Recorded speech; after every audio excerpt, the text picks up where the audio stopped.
एक दुखद घटना जो कोलकाता में हुई, जहां पर भारत के लिए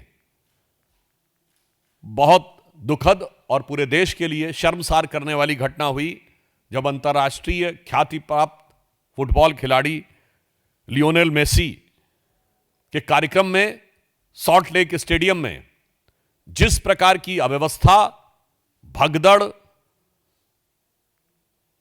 और वितंडावाद हुआ, उससे सिर्फ कोलकाता नहीं, पश्चिम बंगाल नहीं, हर भारतीय का सर शर्म से झुक गया। पश्चिम बंगाल की मुख्यमंत्री सुश्री ममता बनर्जी जी ने अपने ट्वीट में कहा कि she is deeply disturbed by this event, but I want to make very clear, it is not you, Mamta ji, who is disturbed. It is the West Bengal which has got deeply and devastedly destroyed under your rule. ममता जी, यह सिर्फ आपके विचलित होने या दुखी होने की बात नहीं है। आपके शासनकाल में पश्चिम बंगाल जिस दुखद और दर्दनाक स्थिति की तरफ पहुंच गया है, यह घटना उसका प्रमाण है। और इसके साथ मैं विपक्ष से पूछना चाहता हूं कि इस प्रकार के आयोजनों में ऐसी अव्यवस्था आपके राज्यों में क्यों होती है? 4 जून सन 2025 को बेंगलुरु में आईपीएल के बाद ऐसी ही घटना होती है। उससे पहले 27 सितंबर, उसके बाद 27 सितंबर 2025 को तमिलनाडु में ऐसी अव्यवस्था और अराजकता क्रूर डिस्ट्रिक्ट में होती है। हम पूछना चाहते हैं कि यह दर्शाता है कि वहां कानून व्यवस्था की स्थिति बहुत लचर है। जो लोग सत्ता में हैं, वो अपने अधिकार को कानून से ऊपर मानते हैं। वो किसी कानून और किसी व्यवस्था, मर्यादा या किसी भी रूल को मानने को तैयार नहीं होते हैं और हर कार्यक्रम को अपनी व्यक्तिगत अहम्मन्यता और व्यक्तिगत ईगो सेटिस्फैक्शन का मुद्दा बनाते हैं। अन्यथा इस ढंग की तीनों घटनाएं वहीं पर क्यों होती हैं? ये पूरे इंडी गठबंधन की सरकारों और कार्यकर्ताओं के द्वारा सरकार को, व्यवस्था को ठेंगा दिखाने की मानसिकता से भी ग्रसित होने का प्रमाण है। और इसके लिए, और जो लोग भी उसमें घायल हुए हैं, उनके लिए हम सब बहुत संवेदना व्यक्त करते हैं। मगर यह पूरे इंडी गठबंधन के राज्यों का एक चरित्र दिखाई पड़ता है। इसके अतिरिक्त एक बहुत गंभीर और बहुत गहन विषय है, तमिलनाडु की सरकार के द्वारा जो कुछ किया जा रहा है। थिरुपरानकुंद्रम मंदिर में जो दीपम उत्सव चलता था, जो बहुत पुराने समय से ब्रिटिश काल से सेटल्ड था, 1920 में इस विषय को लेकर लोग न्यायालय में गए। 1923 में उसका जजमेंट आ गया। 1931 में प्रिवी काउंसिल का भी जजमेंट आया और केवल दरगाह के आसपास के क्षेत्र को छोड़कर समस्त पहाड़ी का क्षेत्र देवस्थानम को दिया गया। In this matter the judicial record is very clear.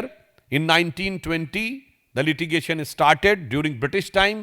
In 1923 judgment came, and in 1931 Privy Council judgment also came, which has made it very clear and categorical that barring some area nearby the dargah, rest of the entire hill belongs to Devasthanam. और इसके बाद another case regarding a pillar was filed in 1994, and in that case also a judgment came in 1996 in favor of the same process to be continued. Then the thing was continuing till 2014. यह व्यवस्था 2014 से चल रही थी। फिर यह stand लिया गया कि हाई कोर्ट ने कुछ टेक्निकल रीजंस के आधार के ऊपर उस विषय को रोका। अब जब हाई कोर्ट ने परमिशन दे दी है दोबारा, उसके बाद तमिलनाडु सरकार का जो रवैया है, यह भारत के लोकतांत्रिक और पंथ निरपेक्ष चरित्र के ऊपर गहरा आघात है। The type of deplorable approach which the Tamil Nadu government has taken is an stigma not only on the democratic character but also on the secular character of this country. When High Court has made it very clear that just 10 persons will go and they will lit the lamps near the pillars. But the government council and High Court has argued that first it has to be established कि whether that pillar was existing or not, it is having any reverence value or not.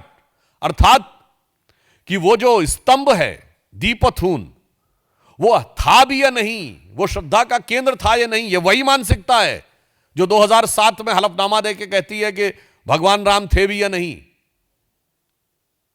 और न्यायालय का निर्णय आने के बाद उसे पालन न करना, मैं पूछना चाहता हूं संविधान खतरे में है कि नहीं।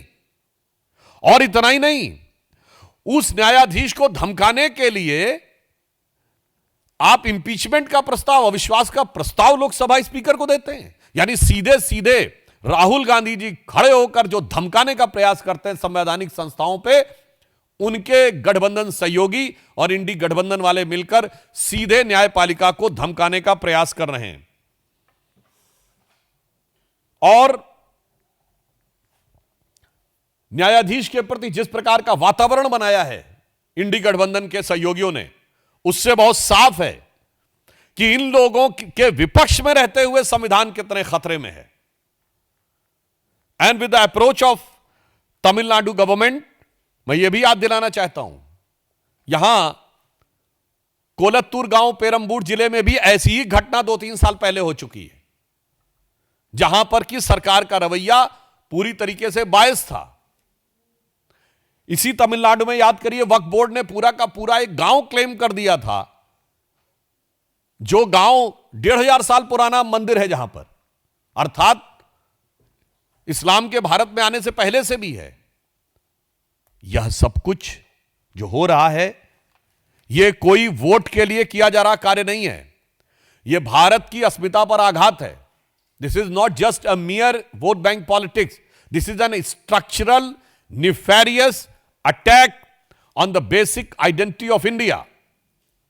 I would like to say that those who are trying to raise the bogey of that secularism is in danger in India, I would like to make it very clear. No, the future of India is in danger because of the pseudo-secularism. Again, I would like to emphasize, secularism is not in danger. India is in danger because of the pseudo-secularism. पंथ निरपेक्षता, secular कोई खतरे में नहीं है। इस छद्म धर्म निरपेक्षता के कारण भारत का भविष्य खतरे में है। जो कहीं बंगाल में बाबरी मस्जिद खड़े होने की बात करते हैं, तो कोई तेलंगाना में कहता है, तेलंगाना का मुख्यमंत्री कहता है कि कांग्रेस मतलब मुसलमान, मुसलमान मतलब कांग्रेस। तो तमिलनाडु में बाकायदा एक कॉन्फ्रेंस होती है, गोष्ठी होती है, इरेडिकेशन ऑफ सनातन धर्म, हिंदू धर्म का समूल नाश। और इसके बाद ये लोग इतना ही नहीं करते हैं मित्रों, आज 13 दिसंबर है और संसद पे हुए दुर्दांत आतंकवादी हमले की आज दुखद बरसी है। तो सर्वप्रथम हम संपूर्ण पार्टी की ओर से उस दुखद घटना और हमले में अपने प्राणों को न्यौछावर करके लोकतंत्र के मंदिर संसद की रक्षा करने वाले समस्त बलिदानी सुरक्षा कर्मियों और उनके परिजनों के प्रति हृदय से संवेदना उत्पन्न करते हैं। और यह भी याद दिलाता है कि उस दुखद हमले के बाद जब सर्वोच्च न्यायालय ने उसके मुख्य आरोपी और कर्ता धर्ता अफजल गुरु को दोषी सिद्ध कर दिया था, इसके बाद भी यूपीए सरकार ने 7 वर्षों तक उसकी फांसी को तकनीकी आधार पर लटका के रखा था।